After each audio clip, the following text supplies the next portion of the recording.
Hisham adalah seorang pangeran dari keluarga kerajaan Arab Saudi yang dikenal tegas, cerdas, dan memiliki pengaruh besar dalam dunia bisnis internasional. Namun, di balik kemewahan dan kekuasaan yang dimilikinya, ia menyimpan satu memori yang tak pernah lekang oleh waktu. Ingatan tentang seorang nenek tua di pedalaman Indonesia yang menyelamatkan nyawanya saat ia tersesat di usia 7 tahun. Hingga pada akhirnya, Hisham berencana untuk kembali datang ke Indonesia mencari keberadaan nenek yang dulu pernah menolongnya. Tetapi di saat Hisham sudah menemukan alamatnya, Hisham pun jatuh terkulai dan lemas dengan apa yang dia ketahui tentang kabar si nenek. Nah, kira-kira ada apa dengan si nenek yang dulu pernah menyelamatkan Hisham ya teman-teman? Biar kalian tidak penasaran dengan alur ceritanya, yuk kita langsung saja masuk ke cerita selengkapnya.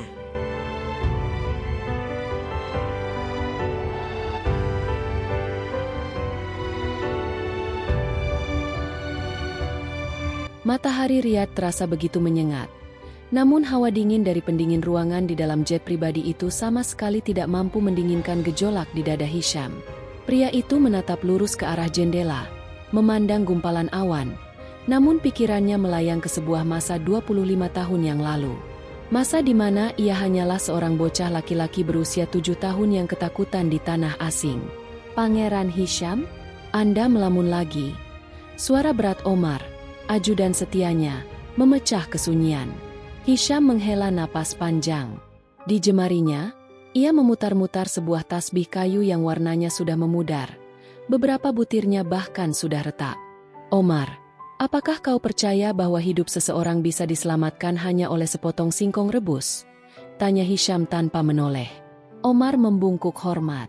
Jika itu adalah kehendak Allah melalui perantara hambanya yang tulus, maka tidak ada yang mustahil, Pangeran. Aku masih bisa mencium bau tanah basah setelah hujan di desa itu, gumam Hisham. Dan suara lembutnya, suara yang tidak mengerti bahasaku, tapi mengerti rasa sakitku. 25 tahun yang lalu, desa Sukamaju. Hisham kecil terduduk lemas di bawah pohon mangga yang rimbun. Ia terpisah dari rombongan ayahnya saat mereka mengunjungi proyek sosial di pinggiran kota.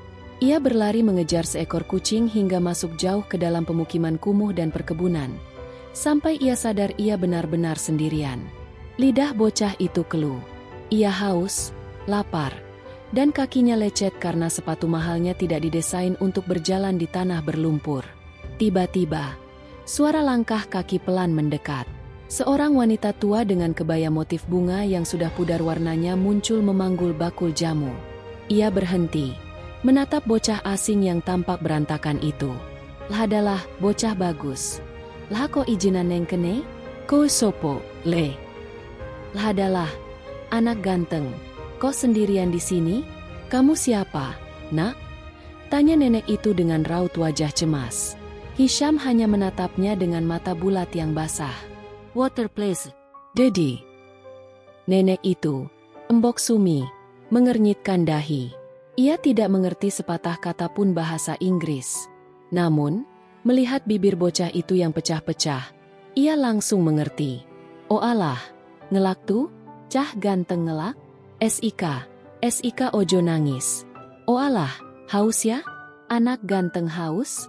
Sebentar jangan menangis, ucap Embok Sumi menenangkan. Ia meletakkan bakul jamunya, mengambil sebuah batok kelapa kecil, dan menuangkan air putih dari kendinya. Iki, ombe disik, le, ben seger awakmu. Ini, minum dulu, nak, biar segar badanmu. Hisham meminumnya dengan rakus. Air itu terasa lebih nikmat dari sirup manapun di istana Riyadh. Embok Sumi kemudian membuka bungkusan daun pisang dari dalam bakulnya. Ada sepotong singkong rebus yang masih hangat. Iki dipangan. Ojo wedi, embok dudu wong jahat. Iki singkong, enak nyoh. Ini dimakan. Jangan takut. Simbok bukan orang jahat. Ini singkong, enak nih. Embok Sumi menyodorkannya dengan senyum tulus yang memperlihatkan deretan giginya yang sudah tidak lengkap. Hisham ragu sejenak. Namun perutnya yang keroncongan menang. Ia menggigit singkong itu. Manis dan lembut. Enak tuh? Jenengmu sopo? Omahmu neng ngendi? Enak kan? Namamu siapa? Rumahmu di mana? Hisham, jawab si kecil pendek. Hiam? Oalah, jenenge apik men. Wis, ojo nangis meneh. Nek kowe ijinan neng kene, selak peteng. Melu simbok disik neng omah. Yo, engko tak rewangi goleki bapakmu. Hisham? Oalah, namanya bagus sekali. Sudah, jangan menangis lagi.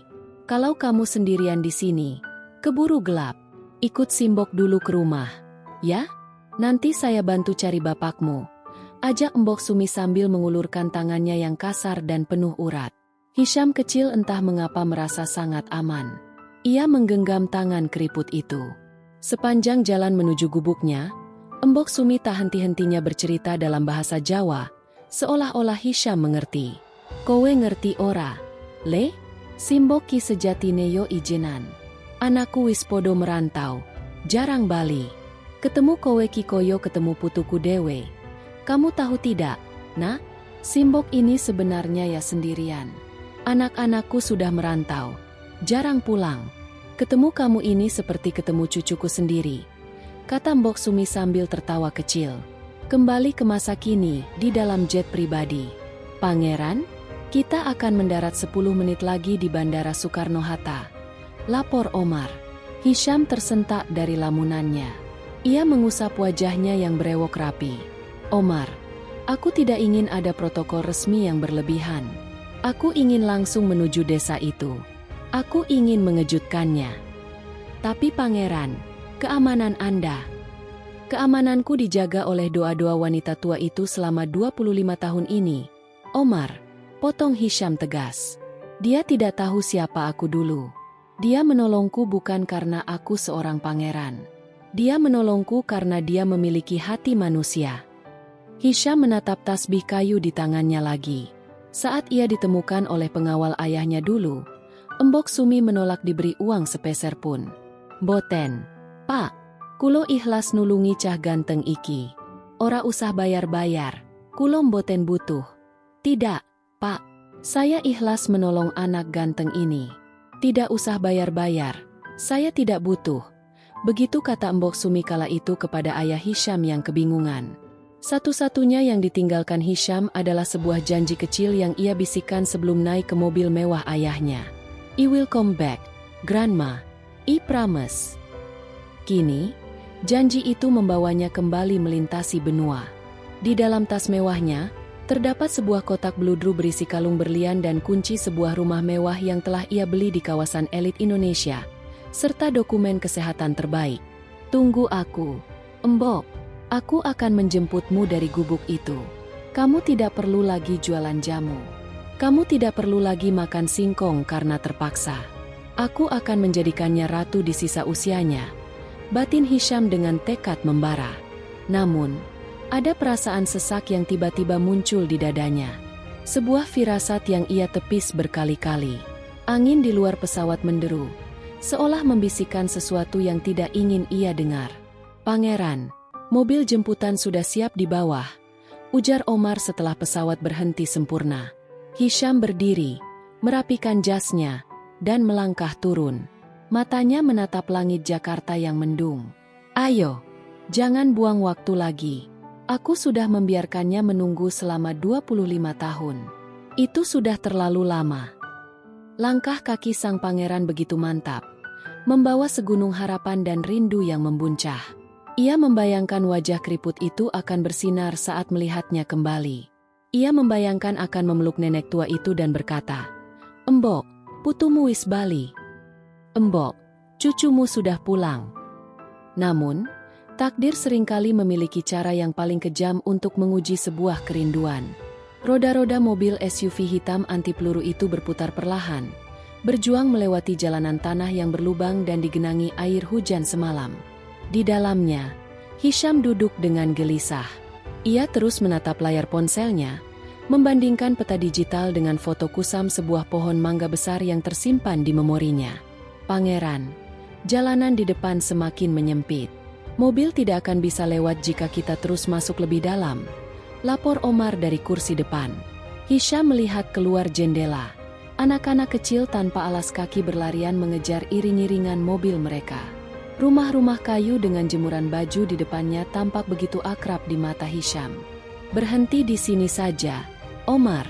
Aku akan berjalan kaki," ujar Hisham tegas. "Tapi pangeran, ini wilayah yang asing. Keamanan Anda." "Cukup, Omar. Aku datang ke sini bukan sebagai penguasa, tapi sebagai anak yang ingin pulang," potong Hisham sambil membuka pintu mobil. Begitu kakinya menyentuh tanah, aroma tanah basah dan asap kayu bakar menyambutnya. Hisham melangkah menuju sebuah pos ronda, di mana beberapa pria tua sedang duduk sambil menghisap rokok lintingan. Suasana seketika hening. Para warga desa terpaku melihat pria jangkung dengan pakaian mahal dan wajah kearab-araban itu mendekat. Hisham melepas kacamata hitamnya, mencoba memberikan senyum paling ramah. "Nyun sewu, bapak-bapak sugeng siang." "Permisi, bapak-bapak selamat siang," sapa Hisham dengan aksen yang agak kaku namun sopan. Seorang kakek tua yang memakai sarung kotak-kotak, namanya Pak Darmo, berdiri dengan bingung. Gih, sugeng siang, Den. Wonten menopong gih? Badhe pados sinten?" Iya, selamat siang, Den. Ada apa ya? Mau cari siapa?" Hisham menarik napas panjang. "Kulo pados embok sumi. Menopo bapak mangertos dalemipun? Sing rumin dodolan jamu gendong nikulo, Pak." "Saya cari embok sumi. Apakah bapak tahu rumahnya? Yang dulu jualan jamu gendong itu loh, Pak." Mendengar nama Embok Sumi, Pak Darmo dan teman-temannya saling berpandangan. Ekspresi mereka berubah dari heran menjadi ragu-ragu. "Embok Sumi jamu?" tanya Pak Darmo meyakinkan. "Wah, gih kenal banget, Den. Wong sak desa niki gih kenal kale simbahe. Tapi niki ngeten, Den. Sampean niku sinten gih? Kok adoh-adoh saking Arab madosi Embok Sumi?" "Wah, ya kenal sekali, Den. Orang sedesa ini ya kenal sama simbahnya. Tapi begini, Den, Anda ini siapa ya? Kok jauh-jauh dari Arab mencari Embok Sumi?" Hisham tersenyum tipis. Ada binar harapan di matanya. "Kulo Hisham, Pak. Rumin wekdal kulo taksi alit. Kulo neit ditulungi kale Embok Sumi neng mriki. Kulo neit dijajaki singkong rebus." "Saya Hisham, Pak. Dulu waktu saya masih kecil, saya pernah ditolong oleh Embok Sumi di sini. Saya pernah dijajaki singkong rebus." Pak Darmo mengelus jenggotnya yang putih. "Oh alah, dadi sampean cah cilik sing dadi cerita saben dino niku?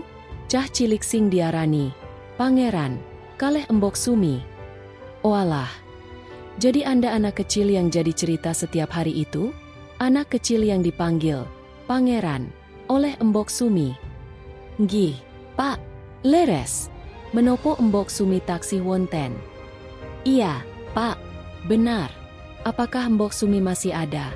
tanya Hisham dengan nada mendesak. Jantungnya berdebu kencang. Pak Darmo terdiam sejenak.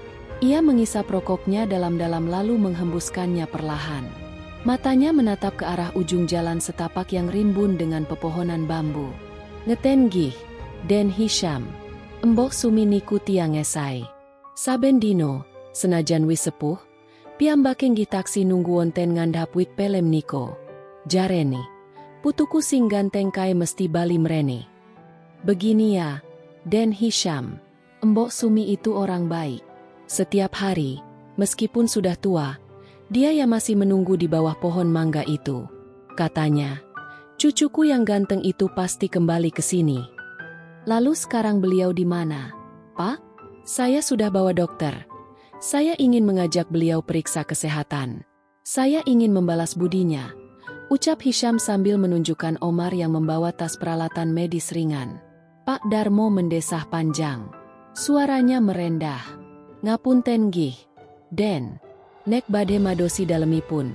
Gih niko lurus terus sampai ketemu wit pelem sing paling gede. Tapi kulom boten saget matur katah-katah." Lui becik Den Hisham riksani piyambak kahanane. Maaf ya, Den.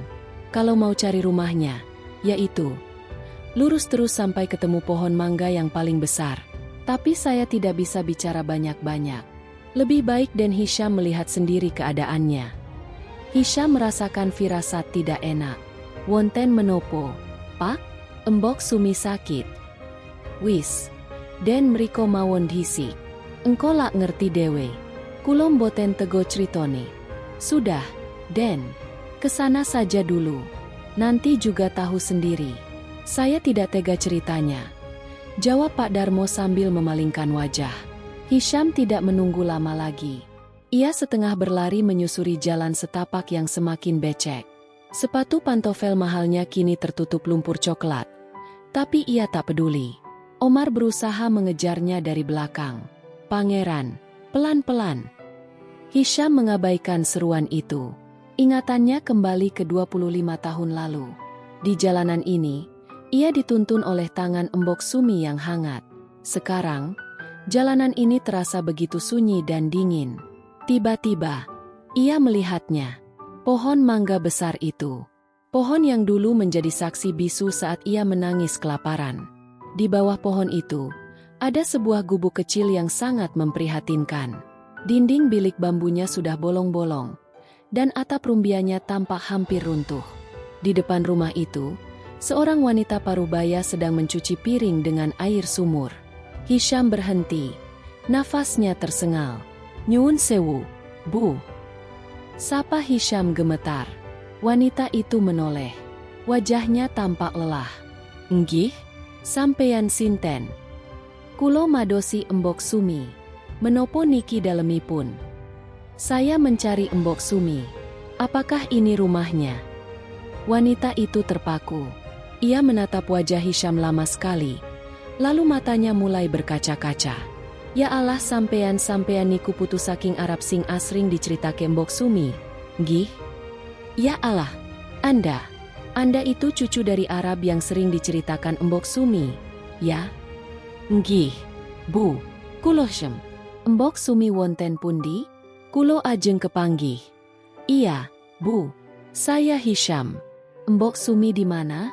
Saya mau ketemu, jawab Hisham dengan senyum yang dipaksakan, meski dadanya mulai terasa sesak oleh kecemasan. Wanita itu, yang ternyata adalah Bu Lastri, tetangga sebelah, tidak menjawab. Ia malah meletakkan piringnya dan mengusap tangannya ke daster kumalnya. Ia mendekati Hisham dengan langkah gontai. Den, telat. Den, sampean telat banget. Bisik Bu Lastri dengan suara serak. Telat? Maksudipun pripun? Bu? Embok Sumi pindah? Kulo saget nggoleki neng pundi wae. Telat? Maksudnya bagaimana? Bu? Embok Sumi pindah? Saya bisa mencarinya di mana saja. Hisham mulai meninggikan nada suaranya karena panik. Bu Lastri menggeleng pelan. Air mata mulai jatuh di pipinya. Boten pindah omah, Den. Embok Sumi sampun sowan neng Gusti Allah. Tidak pindah rumah, Den. Embok Sumi sudah menghadap Gusti Allah. Lutut Hisham terasa lemas. Ia harus berpegangan pada batang pohon mangga agar tidak jatuh. Maksud sampean, Embok Sumi sampun sedo. Maksud Anda, Embok Sumi sudah meninggal. Nggih, Den. Sampun setahun kepungkur. Embok Sumi nunggu sampean nganti mripatipun boten saget melek malih. Saben dinten miringake kuping, jarene krungu swara mobil sampean, tapi jebule mung angin. Iya, Den. Sudah setahun yang lalu. Embok Sumi menunggu Anda sampai matanya tidak bisa melek lagi. Setiap hari memiringkan telinga, katanya dengar suara mobil Anda, tapi ternyata cuma angin. Dunia di sekitar Hisham seakan berhenti berputar. Kotak perhiasan di sakunya terasa begitu berat. Seberat rasa bersalah yang kini menghujam jantungnya. Ia datang membawa gunung emas, tapi yang ia temukan hanyalah gubuk kosong yang dingin. Boten mungkin. Gumam Hisham lirih. Air matanya mulai mengalir tanpa bisa dibendung. Langkah kaki Hisham terasa begitu berat. Seolah setiap inci tanah berlumpur yang ia injak menahan kakinya untuk tidak maju. Kabar dari Bu Lastri tadi benar-benar merobek pertahanan batinnya. Ia, seorang pangeran yang memiliki segalanya, kini merasa seperti orang paling miskin di dunia karena kehilangan kesempatan untuk mengucap satu kata. Terima kasih. Den pinarak disik, melebet meriki. Den mampir dulu, masuk ke sini. Ajak Bu Lastri sambil membukakan pintu kayu gubuk yang miring itu. Suaranya terdengar prihatin melihat wajah Hisham yang pucat pasi. Hisham menunduk saat melewati pintu yang rendah. Bau di dalam ruangan itu adalah campuran dari kayu lapuk, debu, dan sisa-sisa wangi minyak telon yang samar. Wangi yang sama dengan yang ia ingat 25 tahun lalu. Ruangan itu kosong. Hanya ada sebuah balai-balai bambu tua di sudut ruangan dengan kasur kapuk yang sudah sangat tipis. Di atas meja kayu kecil, ada sebuah gelas plastik berisi sisa air dan sebuah lampu templok yang sudah berkarat. Niki dalemipun embok sumi. Den. Boten wonten nopo-nopo. Wong gi simbahe niku tiang boten gadah. Ini rumahnya embok sumi. Den. Tidak ada apa-apa. Karena memang simbah itu orang tidak punya. Kata Bu Lastri pelan sambil mengusap debu di atas balai-balai. Hisham duduk di pinggir balai-balai itu. Ia menyentuh anyaman bambu yang kasar. Saben dinten. Embok sumi neng kene, Bu. Setiap hari. Embok sumi di sini, Bu. Nggih. Den. Nek siang nggih dodolan jamu. Nek sampun sore. Piyambake lungguh neng ngarep lawang. Nyawang dalan gede. Kulo asring takon. Embok. Nunggu nopo? Terus piyambake jawab. Nunggu putuku. Las. Putuku sing ganteng kai janjine arep bali. Iya, Den. Kalau siang ya jualan jamu. Kalau sudah sore, beliau duduk di depan pintu, melihat jalan besar. Saya sering tanya, Embok, nunggu apa? Terus beliau jawab, nunggu cucuku. Las, cucuku yang ganteng itu janjinya mau kembali. Bu Lastri bercerita sembari menyeka air matanya dengan ujung daster. Dada Hisham sesak. Ia menutup wajah dengan kedua tangannya. Kulo telat, Bu. Kulo kakehan kerjo. Kulo lali nek wektu nikum boten nunggu kulo. Saya telat, Bu. Saya kebanyakan kerja. Saya lupa kalau waktu itu tidak menunggu saya. Omar berdiri di ambang pintu, menundukkan kepala. Ia belum pernah melihat tuannya sehancur ini. Sang pangeran yang biasanya bicara tegas tentang bisnis dan politik, kini terisak di atas ranjang bambu yang reot. Den Hisham, sampean boten usah sedih sanget. Den Hisham, Anda tidak usah terlalu sedih, hibur Bu Lastri. Embok sumi niku tiang ikhlas. Senajan sampean boten bali, piyambake tetep sayang kalih sampean. Malah, sak derenge sedo, embok asring crito nek sampean niku wis dadi wong mulya neng kono. Embok sumi itu orang ikhlas. Meskipun Anda tidak kembali, beliau tetap sayang sama Anda.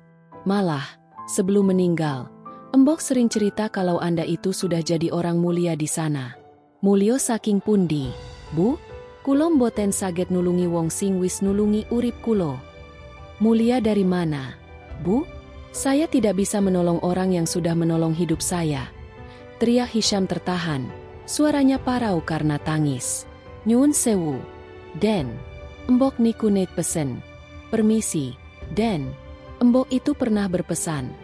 Bu Lastri bangkit dan berjalan menuju sebuah lemari kayu kecil yang pintunya sudah lepas sebelah. Ia mengambil sebuah kaleng biskuit tua yang sudah karatan. Hisham menatap kaleng itu dengan penuh tanya. Bu Lastri membukanya dengan hati-hati. Di dalamnya ada beberapa lembar foto yang sudah menguning, guntingan koran, dan sebuah benda kecil yang dibungkus kain perca. Iki lo, Den simpenane embok sing paling berharga. Ini lo, Den. Simpanannya embok yang paling berharga. Bu Lastri menyerahkan benda itu pada Hisham. Saat Hisham membukanya, jantungnya seakan berhenti detak. Itu adalah sebuah koin emas kecil. Koin yang diberikan ayahnya kepada Embok Sumi 25 tahun lalu sebagai ucapan terima kasih. Namun Embok Sumi menyembunyikannya dan tidak pernah menggunakannya sepeser pun. Di samping koin itu, ada guntingan koran internasional lama yang memuat foto Hisham saat lulus dari universitas di London. Embok Sumi saget angsal koran niki saking pundi, Bu? Embok Sumi bisa dapat koran ini dari mana? Bu? Tanya Hisham heran. Simbah niku neit nyun tulung kalih loper koran neng kota. Saben wonten berita babagan, Arab. Embok ginyun dipadoske fotone sampean. Piyambake mboten saget moco. Gimung saget nyawang fotone sampean karo ngelus-lus dodo. Jaren, iki lo, las, cah cilik sing biyen tak dulang singkong, saiki wis dadi dhuwur pangkate. Simbah itu pernah minta tolong sama loper koran di kota. Setiap ada berita tentang Arab, embok ya minta dicarikan fotonya Anda. Beliau tidak bisa baca, ya cuma bisa melihat fotonya Anda sambil mengelus dada. Katanya, ini loh, las, anak kecil yang dulu saya suapi singkong, sekarang sudah jadi tinggi pangkatnya. Hisham memeluk koran bekas itu. Air matanya menetes membasahi kertas yang sudah rapuh itu. Embok, ngopo sampean boten ngedol koin iki? Koin iki regane larang. Embok saget urip kepenak nek niki didol. Embok, kenapa Anda tidak menjual koin ini? Koin ini harganya mahal. Embok bisa hidup enak kalau ini dijual. Bisik Hisham sambil terisak. Bu Lastri tersenyum sedih. Embok neit matur. Koin iki dudu duit. Las, iki kenang-kenangan seko putuku. Nek tak dol, aku wis ora duwe opo-opo menesing dadi tondo nek cah ganteng kae neit mampir neng uripku. Embok pernah bilang, koin ini bukan uang, las. Ini kenang-kenangan dari cucuku. Kalau dijual, aku sudah tidak punya apa-apa lagi yang jadi tanda kalau anak ganteng itu pernah mampir di hidupku. Keheningan kembali menyelimuti gubuk itu. Hanya suara jangkrik di luar dan isak tangis Hisham yang terdengar. Kemewahan yang dibawa Hisham, emas, berlian, janji istana, semuanya terasa seperti sampah di depan kaleng biskuit tua ini. Embok Sumi tidak butuh harta Hisham, ia hanya butuh kehadiran Hisham. Bu, makame embok wonten pundi? Kulo ajeng mrono saiki. Bu, makamnya embok ada di mana? Saya mau ke sana sekarang. Ucap Hisham sambil menghapus air matanya dengan kasar. Ia berdiri dengan sisa-sisa kekuatannya. Wonten buritan desa, Den. Neng ngisor wit Kamboja sing ageng. Mari, kulo derekake. Di belakang desa, Den. Di bawah pohon Kamboja yang besar. Mari, saya antar. Jawab Bu Lastri. Hisham menoleh ke arah Omar. Omar, bawa semua uang yang kita bawa. Bagikan kepada warga desa ini, atas nama Embok Sumi. Tapi jangan sekarang. Sekarang, aku hanya ingin bicara dengan Embok. Baik, Pangeran. Sebelum keluar, Hisham menatap sekali lagi ke arah balai-balai bambu itu. Ia membayangkan Embok Sumi sedang duduk di sana, memegang guntingan koran, menunggunya dengan sabar. Ia merasa seolah mendengar suara parau itu kembali membisik di telinganya. Cah bagus, wis bali tu, le. Hisham melangkah keluar gubuk dengan hati yang hancur berkeping-keping. Matahari mulai condong ke barat, memberikan warna kemerahan pada langit, seolah ikut berduka atas sebuah pertemuan yang terlambat 1 tahun lamanya. Langkah Hisham terasa goyah saat ia menyusuri jalan setapak menuju pemakaman umum desa. Di belakangnya, Bu Lastri berjalan dengan hikmat, diikuti oleh Omar yang membawa payung hitam besar untuk melindungi sang pangeran dari sengatan matahari sore yang mulai meredup. Namun, Hisham menepis payung itu. Ia ingin merasakan panasnya matahari yang sama, yang dulu sering membakar kulit keriput Embok Sumi saat berjualan jamu. Kompleks pemakaman itu sangat sederhana. Banyak nisan yang hanya berupa potongan kayu atau batu kali. Suasananya sunyi. Hanya deru angin yang menggoyangkan dahan pohon Kamboja. Niki, Den mriki makamipun Embok Sumi. Ini, Den. Di sini makamnya Embok Sumi. Ucap Bu Lastri sambil menunjuk sebuah gundukan tanah yang sudah mulai rata dengan tanah di sekitarnya. Nisannya hanyalah papan kayu yang tulisannya mulai luntur dimakan cuaca. Sumiati, wafat, 14 Mei 2024. Hisham seolah kehilangan seluruh kekuatan di kakinya. Ia ambruk, jatuh berlutut di samping makam itu. Tangannya yang gemetar menyentuh tanah yang kering. Embok, kulo dugi. Embok, kulo Hisham. Embok saya datang. Embok, saya Hisham. Bisik Hisham. Suaranya pecah, tercekat di tenggorokan. Bu Lastri berdiri di dekatnya. ikut meneteskan air mata. Den Hisham, sak derenge embok sedo, piyambake nggih taksi nyebut jeneng sampeyan. Las, tulung resiki omahku, selak putuku teko, aku isin nek omahe reget. Den Hisham, sebelum embok meninggal, beliau ya masih menyebut nama Anda.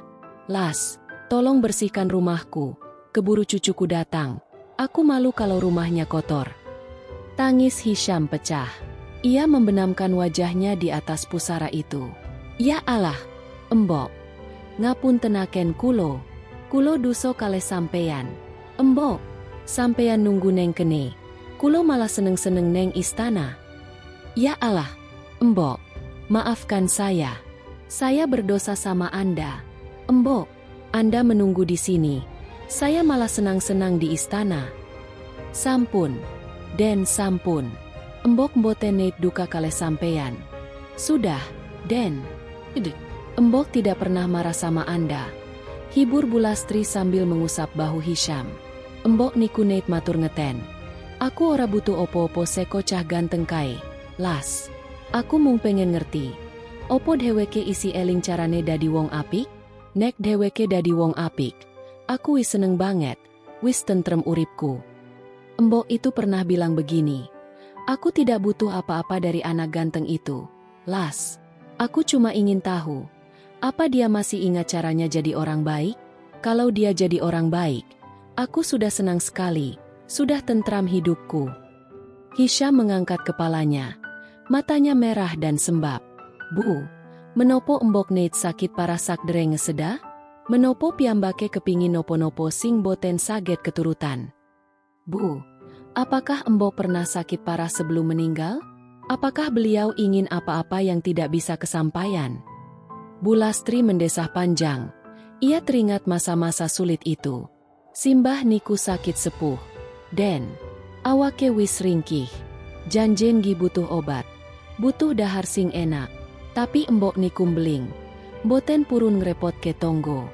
Nek kulo paringi dahar, piyambake matur. Wis las, panganen wae karo anakmu. Aku wis warek mangan dongo. Padahal kulo ngerti, embok niku nahan luwe. Simbah itu sakit tua, Den. Badannya sudah lemah. Sebenarnya ya butuh obat, butuh makan yang enak. Tapi embok itu keras kepala, tidak mau merepotkan tetangga. Kalau saya beri makan, beliau bilang, sudah las, makan saja sama anakmu. Aku sudah kenyang makan doa. Padahal saya tahu, embok itu menahan lapar. Mendengar kata, menahan lapar, jantung Hisham seperti diremas. Ia teringat singkong rebus yang diberikan Embok Sumi dulu. Embok Sumi memberikan miliknya yang terakhir untuk seorang anak asing, sementara di masa tuanya, ia harus menahan lapar sendirian. Omar, panggil Hisham dengan suara parau namun penuh amarah pada dirinya sendiri. Iya, Pangeran. Omar mendekat dengan wajah duka. Ambil semua emas dan uang yang ada di mobil. Berikan kepada Bulastri dan seluruh penduduk desa ini. Bilang pada mereka, ini adalah hutang nyawaku pada Embok Sumi. Dan cari arsitek terbaik. Aku ingin makam ini dibangun seindah mungkin, tapi tetap tidak meninggalkan kesederhanaannya. Sendika dawuh, Pangeran, jawab Omar, ikut menggunakan sedikit bahasa Jawa yang ia pelajari. Namun, Bulastri malah menggeleng pelan. Ngapunten, Den Hisham. Embok niku mboten butuh niku kabeh saiki. Jenengan pirsam boten. Nopo sing paling dipingini embok sak derenge mripate merem. Maaf, Den Hisham. Embok itu tidak butuh itu semua sekarang. Anda tahu tidak? Apa yang paling diinginkan embok sebelum matanya terpejam? Hisham menatap Bulastri dengan penuh harap. Nopo niku, Bu? Kulo ajeng lakoni nopo wae. Apa itu, Bu? Saya akan melakukan apa saja.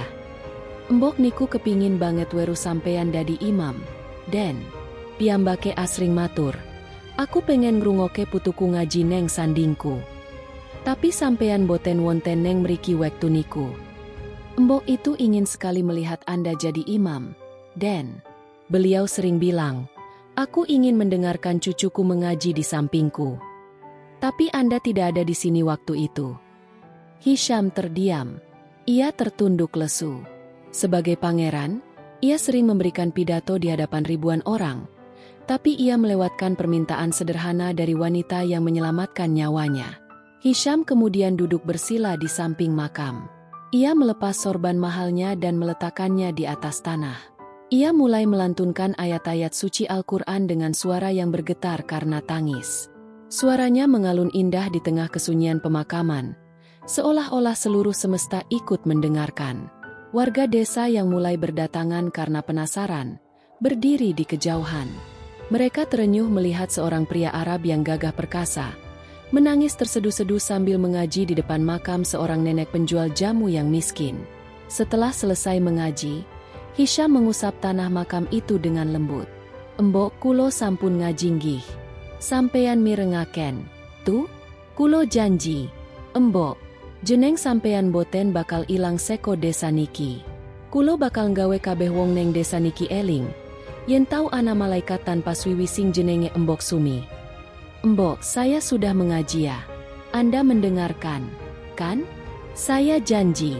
Embok, nama Anda tidak akan hilang dari desa ini.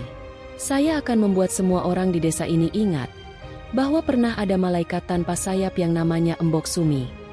Hisham berdiri, namun matanya masih menatap dalam ke arah nisan kayu itu. Penyesalan memang datang terlambat, namun di dalam hatinya, ia baru saja menyadari satu hal.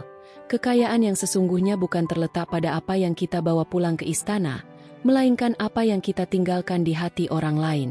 "Bu Lastri," panggil Hisham. "Wonten menopo, Den?" "Sinten mawon tiang sepuneng desa niki sing boten gadah keluarga. Wiwit dinten niki, kulo sing bakal dadi putune. Kabeh kabutuhane, kulo sing nanggung. Kulo mboten kepingin wonten Embok Sumi liane sing nunggu putune teko karo nahan luwe.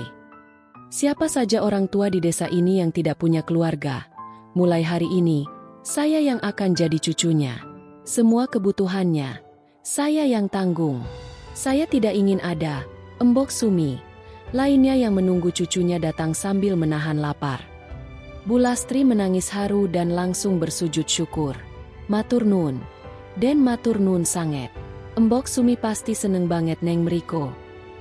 "Terima kasih, Den, terima kasih sekali. Embok Sumi pasti senang sekali di sana." Hisham menatap langit yang kini sudah gelap. Bintang-bintang mulai bermunculan. Ia merasa seolah salah satu bintang itu adalah senyuman Embok Sumi yang sedang menatapnya dari surga. Malam telah jatuh di desa itu. Namun lampu-lampu dari mobil pengawal Hisham menerangi area sekitar gubuk tua milik Embok Sumi seperti siang hari. Hisham menolak untuk kembali ke hotel mewah di kota. Ia bersikeras ingin melewatkan malam di dalam gubuk yang sempit dan pengap itu. Ia ingin merasakan dingin yang pernah dirasakan Embok Sumi, dan kesunyian yang menemani masa tua wanita itu. Hisham duduk bersila di atas lantai tanah, tepat di depan kaleng biskuit tua yang diberikan Bu Lastri tadi. Di sampingnya, Bu Lastri membawakan nampan berisi teh hangat dan singkong rebus. "Den Hisham, niki wonten singkong rebus. Monggo dipundhahar. Niki singkong saking kebon buritan, kados sing asring dipangan Embok Sumi rumiyin. Den Hisham, ini ada singkong rebus. Silakan dimakan. Ini singkong dari kebun belakang, seperti yang sering dimakan Embok Sumi dulu," ucap Bu Lastri lembut. Hisham menatap piring itu dengan mata yang masih sembab. Ia mengambil sepotong singkong yang masih mengepulkan uap. Rasanya hambar di lidah, namun sesak di dada. "Bu, Embok Sumi niku nek dahar ngingeten niki saben dinten." "Bu, apakah Embok Sumi makannya begini setiap hari?" tanya Hisham lirih. Bu Lastri duduk di lantai, agak jauh sebagai bentuk hormat. "Nggih, Den. Nek mboten wonten sing tuku jamune, nggih mung mangan singkong. Kadang nggih mung godhog banyu supados weteng mboten perih. Tapi embok niku mboten net sambat.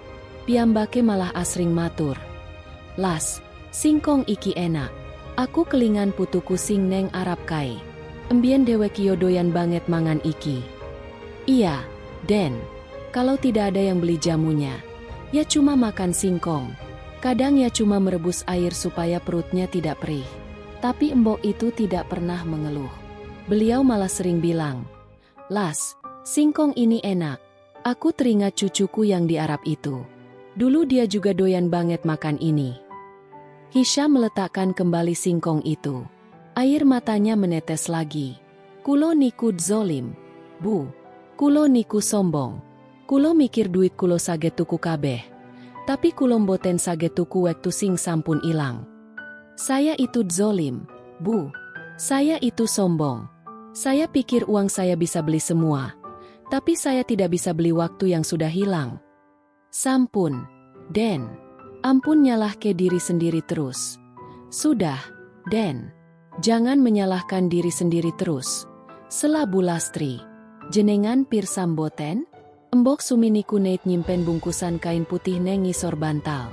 Jarene niku warisan sing paling penting kanggo Pangeran, nek Bali. Anda tahu tidak? Embok Sumi itu pernah menyimpan bungkusan kain putih di bawah bantal. Katanya itu warisan yang paling penting buat Pangeran, kalau kembali. Bu Lastri berdiri dan masuk ke kamar sempit yang hanya disekat kain jari. Ia keluar membawa sebuah bungkusan kecil yang sudah agak kusam. Hisham menerimanya dengan tangan gemetar. Saat dibuka, isinya bukanlah emas atau benda berharga. Di dalamnya terdapat sebuah tasbih kayu yang butirannya sudah sangat halus karena sering diputar. Dan sebuah surat yang ditulis di atas kertas pembungkus semen yang bagian belakangnya bersih. Simbah niku mboten saget nulis, Den. Niki sing nulis ke Pak Carik, tapi embok sing endikte. Simbah itu tidak bisa menulis, Den. Ini yang menuliskan Pak Carik, tapi embok yang mendikte. Jelas Bu Lastri. Hisham membaca tulisan itu dengan suara bergetar. Cah bagus. Putuku sing adoh. Nek kowe moco surat iki. Berarti embok wis ora ono. Ojo nangis. Le. Embok wis seneng kowe kelingan dalan Bali. Embok ora butuh opo-opo. Embok mung titip ojo dadi wong dur sing lali karo wong ngisor. Lingo, kowe biyen tau dadi bocah sing ora duwe opo-opo neng kene. Dadio banyu sing seger kanggo wong-wong sing ngelak. Embok sayang kowe, pangeran kecilku. Cah bagus, cucuku yang jauh. Kalau kamu baca surat ini, berarti Simbok sudah tidak ada. Jangan menangis. Nak, Simbok sudah senang kamu ingat jalan pulang. Simbok tidak butuh apa-apa. Simbok cuma titip, jangan jadi orang tinggi yang lupa dengan orang bawah. Ingatlah, kamu dulu pernah jadi anak yang tidak punya apa-apa di sini. Jadilah air yang segar buat orang-orang yang haus. Simbok sayang kamu, pangeran kecilku. Hisham memeluk kertas itu erat-erat. Ia menangis sejadi-jadinya. Suara tangisnya memenuhi gubuk sunyi itu. Ia merasa surat itu adalah pelukan terakhir dari Embok Sumi. Omar, panggil Hisham dengan suara lantang namun penuh emosi. Omar masuk dengan sigap. Iya, pangeran. Mulai besok, aku ingin desa ini berubah. Tapi jangan hancurkan kenangan Embok Sumi. Aku ingin gubuk ini tetap berdiri. Tapi perbaiki dengan bahan yang paling kuat. Jadikan gubuk ini museum kecil untuk mengingatkan aku akan arti kemanusiaan. Perintah Hisham. Baik, pangeran. Dan satu lagi, Omar. Cari semua janda tua dan anak yatim di desa ini. Kumpulkan mereka di balai desa besok pagi. Aku sendiri yang akan membagikan sedekah atas nama Embok Sumi. Aku ingin mereka semua makan makanan paling enak yang pernah ada di negara ini. Gih. Den matur nuwun. Warga Mriki pasti seneng sanget. Iya, Den. Terima kasih. Warga sini pasti senang sekali. Sahut Bu Lastri sambil menyeka air mata bahagianya. Hisham menatap tasbih kayu milik Embok Sumi. Ia melingkarkannya di pergelangan tangannya. Bu Lastri, kulo ajeng takon. Menopo Embok Sumi neit gadah pepinginan sing dereng keturutan. Sakliane kepanggih kulo.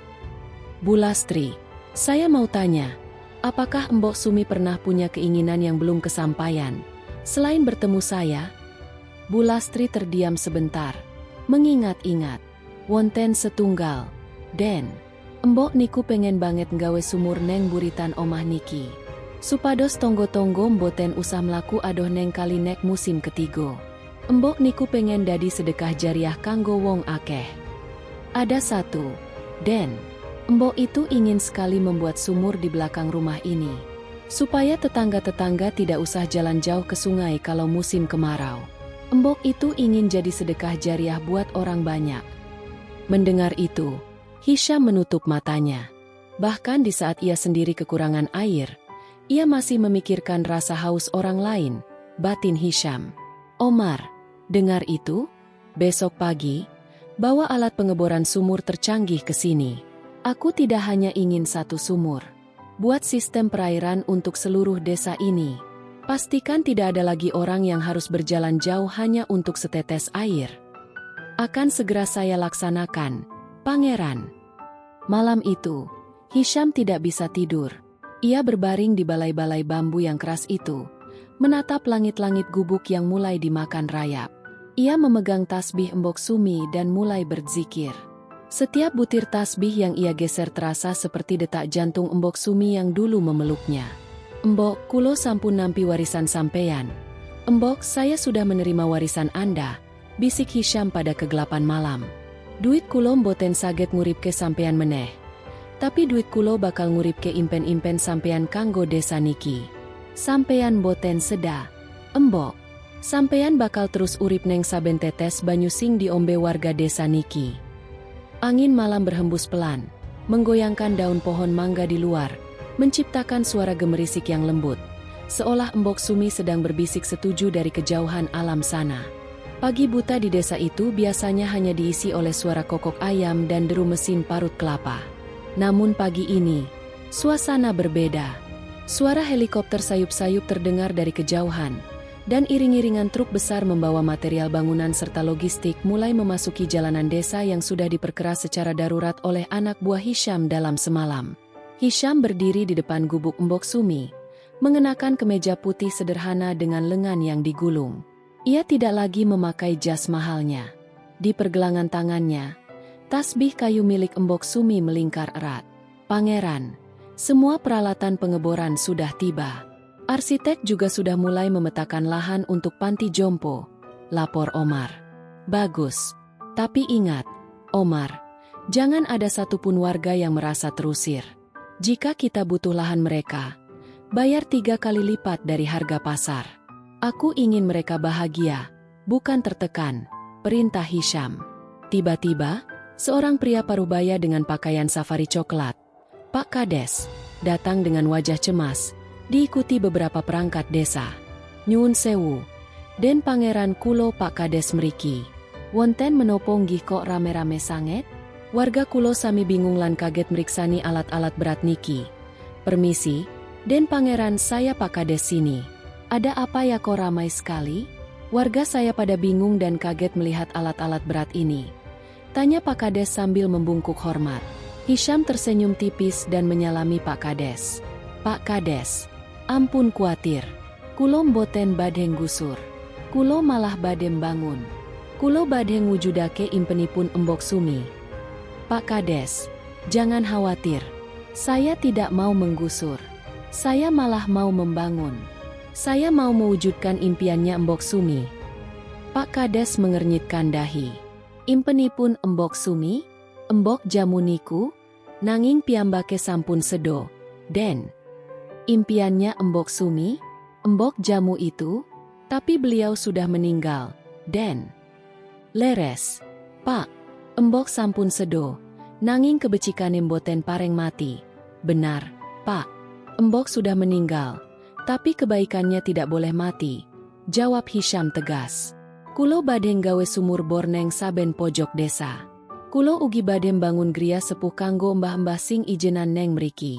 Kabeh gratis, kulo sing nanggung. Saya mau buat sumur bor di setiap pojok desa. Saya juga mau membangun rumah jompo buat nenek-nenek yang sendirian di sini. Semua gratis. Saya yang tanggung. Mendengar hal itu, warga yang berkumpul di belakang Pak Kades mulai berbisik-bisik. Ada wajah-wajah tidak percaya. Namun ada juga yang matanya mulai berkaca-kaca. Ya Allah, beneran niku.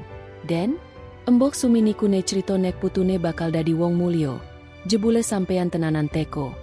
Ya Allah, benarkah itu? Den, Embok Sumi itu pernah cerita kalau cucunya bakal jadi orang mulia. Ternyata Anda beneran datang, ucap seorang nenek tua. Mbah Nah, yang dulu juga teman berjualan jamu Mbok Sumi. Hisham menghampiri Mbah Nah dan menunduk hormat. "Mbah, jenengan net kenal Mbok Sumi?"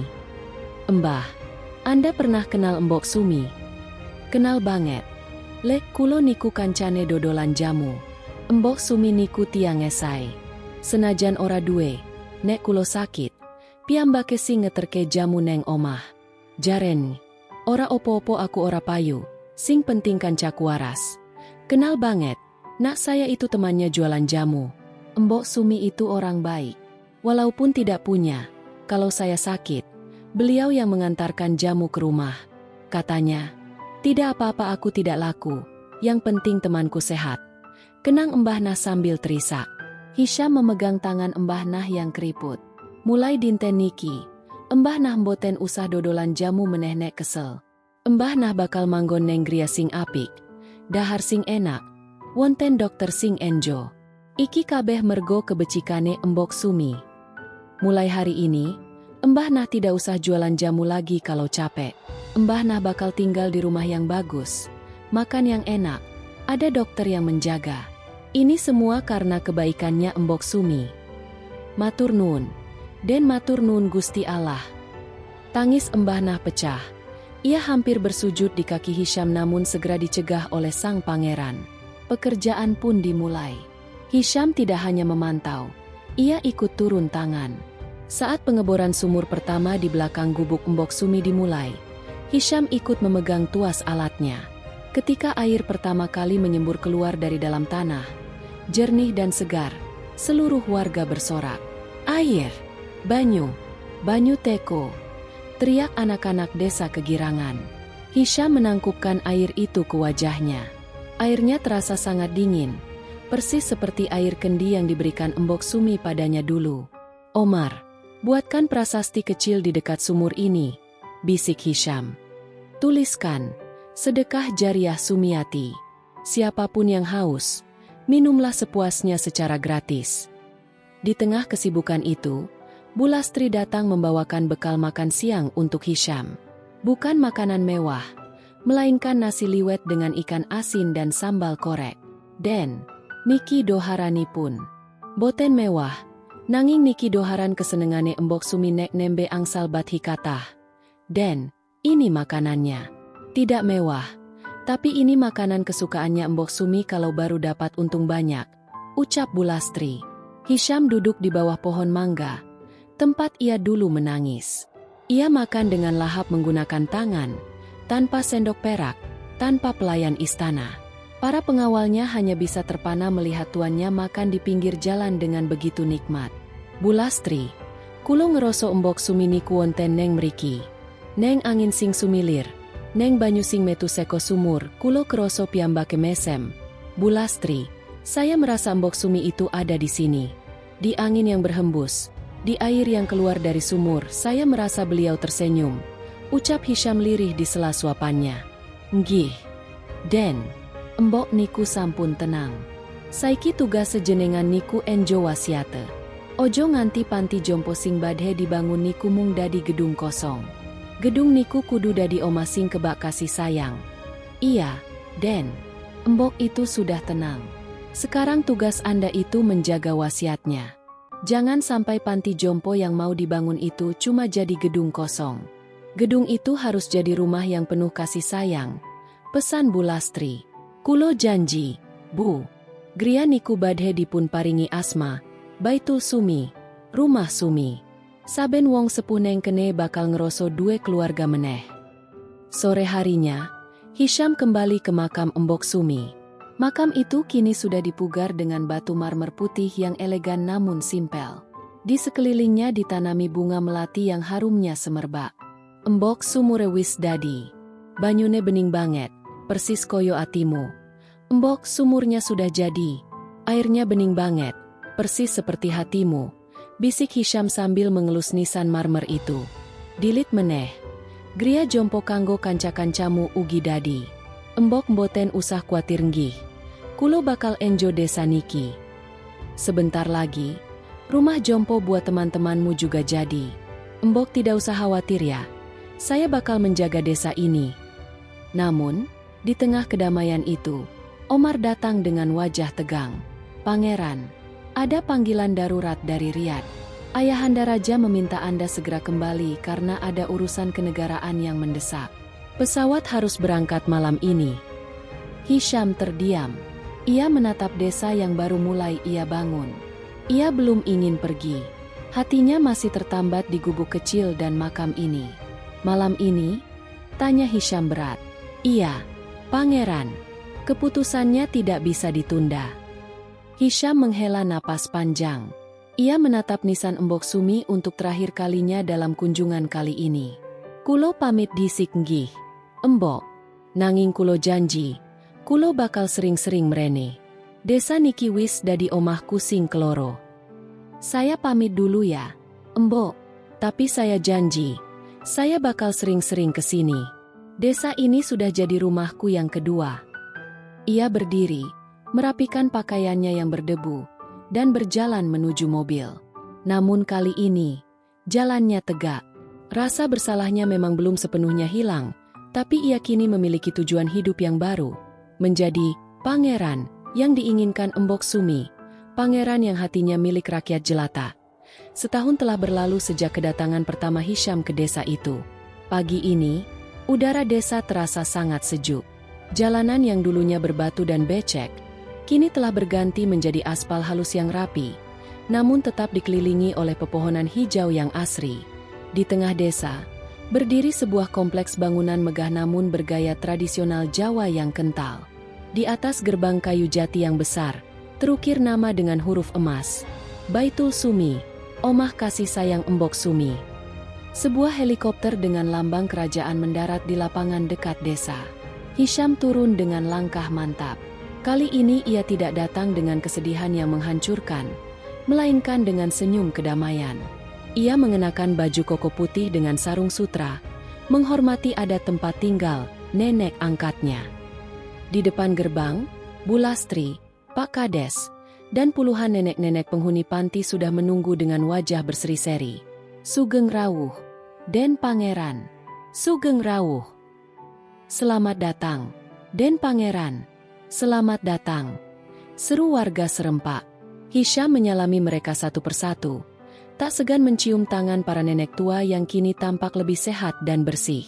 Ia menghampiri Bu Lastri yang kini menjadi kepala pengelola panti tersebut. "Pripun kabar, Bu? Embah-embah wonten mriki sami sehat, tuh? Bagaimana kabarnya, Bu? Nenek-nenek di sini semua sehat, kan?" tanya Hisham lembut. Bu Lastri menyeka air mata bahagianya. "Alhamdulillah, Den. Sami sehat, sami seneng. Maemi pun teratur. Wonten dokter ingkang jagi saben dinten. Embah-embah niki mboten netrumaos ijenan malih. Jaren, aku saiki duwe putu pangeran seko Arab. Alhamdulillah, Den. Semua sehat, semua senang. Makannya teratur. Ada dokter yang menjaga setiap hari. Nenek-nenek ini tidak pernah merasa sendirian lagi. Katanya, aku sekarang punya cucu pangeran dari Arab," jawab Bu Lastri sambil tertawa kecil.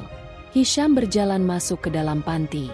Di sana, ia melihat Mbah Nah sedang duduk di serambi sambil memegang tasbih. "Mbah Nah, pripun? Betah mboten tinggal wonten mriki?" "Mbah Nah, bagaimana? Betah tidak tinggal di sini?" tanya Hisham sambil duduk lesehan di sampingnya. Mbah Nah mengelus lengan Hisham dengan kasih sayang. "Lhadalah, le betah banget. Nganti kulo niku bingung. Niki panti jompo nopo swargo? Turune enak, maeme enak. Lansing paling penting kulo mboten nunggu banyu kali malih nek ajeng wudhu. Matur nuwun sanget nggih. Le, sampeyan niku tenanan putune Sumi. Lhadalah, nak betah banget. Sampai saya itu bingung. Ini panti jompo apa surga? Tidurnya enak, makannya enak, dan yang paling penting, saya tidak nunggu air sungai lagi kalau mau wudhu. Terima kasih banyak ya. Nak, kamu itu benaran cucunya Sumi," ucap Mbah Nah tulus. "Mboten, Mbah. Niki kabeh saking Gusti Allah lewat kebecikane Embok Sumi. Kulo namung ganteni singkong rebus sing net diparingke Embok Rumin. Tidak, Mbah. Ini semua dari Gusti Allah lewat kebaikannya Embok Sumi. Saya cuma mengganti singkong rebus yang pernah diberikan Embok dulu, jawab Hisham rendah hati. Setelah menyapa warga, Hisham berjalan menuju gubuk kenangan. Gubuk asli Embok Sumi tidak dibongkar, melainkan diberi pelindung kaca besar dan atap tambahan di atasnya agar tidak rusak oleh cuaca.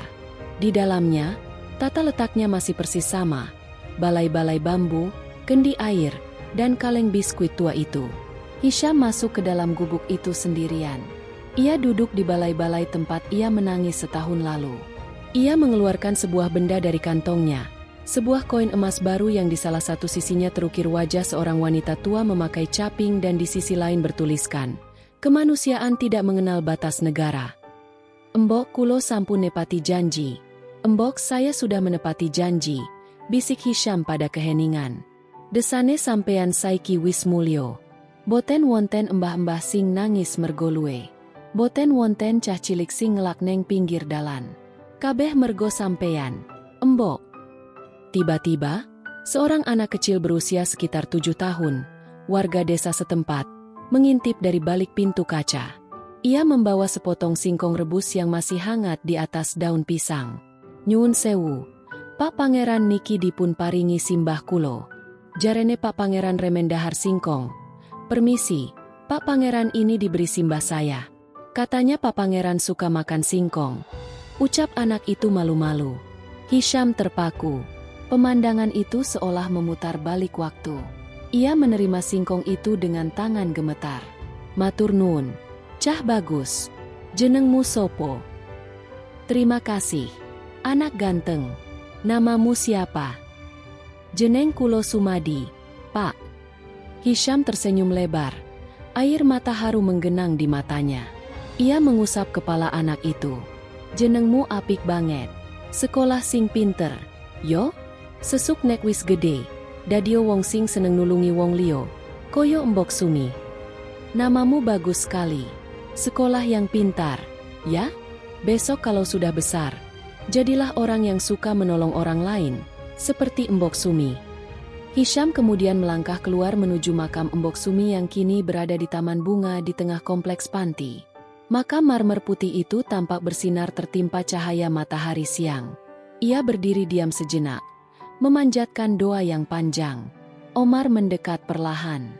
"Pangeran, sudah waktunya kita meresmikan Masjid Agung Sumiati di ujung jalan." Hisham mengangguk. Namun sebelum pergi, ia menoleh ke arah Bu Lastri dan Pak Kades yang berdiri tak jauh darinya. "Pak Kades, Bu Lastri, kulo titip desa niki. Kulo titip simbah-simbah niki. Senajan kulo neng Arab, atiku nggih separo wonten mriki. Nek wonten nopo-nopo, langsung hubungi kulo. Pak Kades, Bu Lastri, saya titip desa ini. Saya titip nenek-nenek ini. Walaupun saya di Arab, hatiku ya separuh ada di sini. Kalau ada apa-apa, langsung hubungi saya," pesan Hisham. "Inggih, Den," sendika dawuh. "Jenengan boten usah kuatir. Embok Sumi sampun dadi pepadang kanggo desa niki lewat tangan jenengan." "Iya, Den. Kami laksanakan. Anda tidak usah khawatir. Embok Sumi sudah jadi cahaya buat desa ini lewat tangan Anda," jawab Pak Kades dengan takzim. Hisham berjalan menuju helikopter. Saat baling-baling mulai berputar dan debu beterbangan, ia melihat dari ketinggian. Desa yang dulu terisolasi itu kini tampak bercahaya. Sumur-sumur bor yang ia bangun mengalirkan kehidupan. Panti jompo itu menjadi pelabuhan kedamaian bagi mereka yang terlupakan. Dan gubuk tua itu tetap berdiri sebagai pengingat akan sebuah ketulusan. Di atas awan, Hisham menyandarkan kepalanya di kursi pesawat. Ia memejamkan mata dan tersenyum. Untuk pertama kalinya dalam 25 tahun, hatinya merasa benar-benar tenang. Ia memang kehilangan kesempatan untuk membalas budi secara langsung kepada Embok Sumi, namun ia telah menemukan cara yang lebih mulia, meneruskan nafas kebaikannya. "Matur nuwun, Embok sampun nulungi kulo rumiyin. Saiki, kulo sing bakal nulungi dunyo kanggo sampeyan. Terima kasih, Embok sudah menolong saya dulu. Sekarang, saya yang akan menolong dunia untuk Anda." Batin Hisham sebelum ia terlelap dalam mimpi indah tentang aroma singkong rebus dan senyum seorang nenek berkebaya lusuh yang menunggunya di pintu surga. Tamat.